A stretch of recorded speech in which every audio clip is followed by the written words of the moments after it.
I just want to thank everyone who gave so generously to our trip to Panama. It was really quite an experience, and I can guarantee that every set of eyeglasses and frames and sunglasses, they all went to a good cause and were very appreciated. So we arrived in Panama and we flew to the small village where we would be seeing patients, and we had set up the day prior, and there was a lot of anxiety the morning of our first day of patients because we really didn't know who would show up. You know, we came all this way and we had all of this equipment, but it was harvest season and most of the indigenous people work in agriculture, so we didn't know if they would be able to come to our clinic. And the school children were on break, and a lot of times the word gets spread through the school children.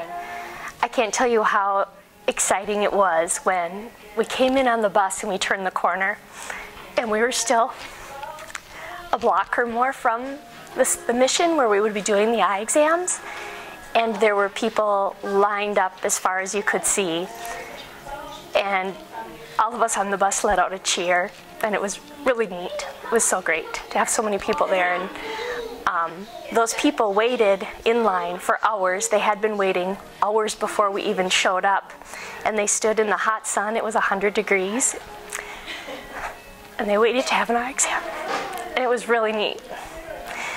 The saddest part is at the end of the day, you have to stop somewhere, and I was so proud of my family went along with me, and my kids were measuring vision, and I can guarantee that if any of those patients snuck by the reception and made it to the kids, they would have checked their vision, and they really wanted everyone to be seen. They didn't want to stop at the end of the day, and it was really neat. It was sad that we had to leave some patients unseen, and hopefully we'll make it back someday, but it was very rewarding. They would be your age, and they would otherwise be very similar, but because of their circumstances and where they were born and where they live, they don't have the opportunities that we do, and nor would they ever, and this may be the only eye exam that they ever have, and it was very rewarding. We'd have children who were very, very nearsighted or very farsighted, and this would be the first time they had ever had glasses on, and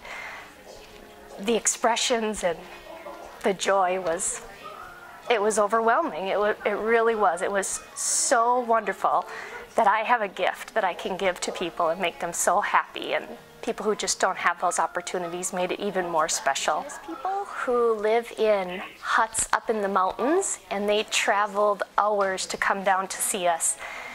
And it's interesting because here in the United States, we would remove a cataract if you had a little trouble driving at night, or if it gave you a little bit of a hard time reading your phone.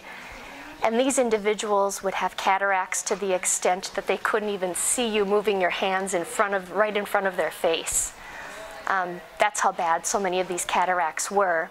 And we would examine those individuals, and then we could refer them for surgery, and surgeons were following us.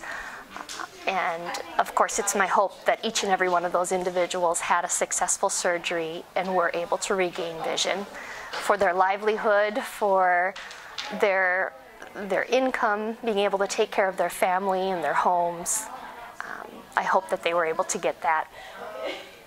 My kids were able to come along, and my mom, and my goal for the trip was that I'd leave there wanting to do it again, and I would give my kids a different perspective on the world than they had ever seen before, and I think they found that. I think I hit both of my goals, and I certainly hope to be able to do another one of these mission trips, and again, to be able to take my family. We were given a choice of activities for the last day, kind of as our celebration, and some people went bird watching or did a bridge tour, and we went off into the rainforest and up into the mountains, and we did zip lining. So it was a lot of fun and a little daring and a little crazy, and but it was great. We had a terrific time. So there was some fun too.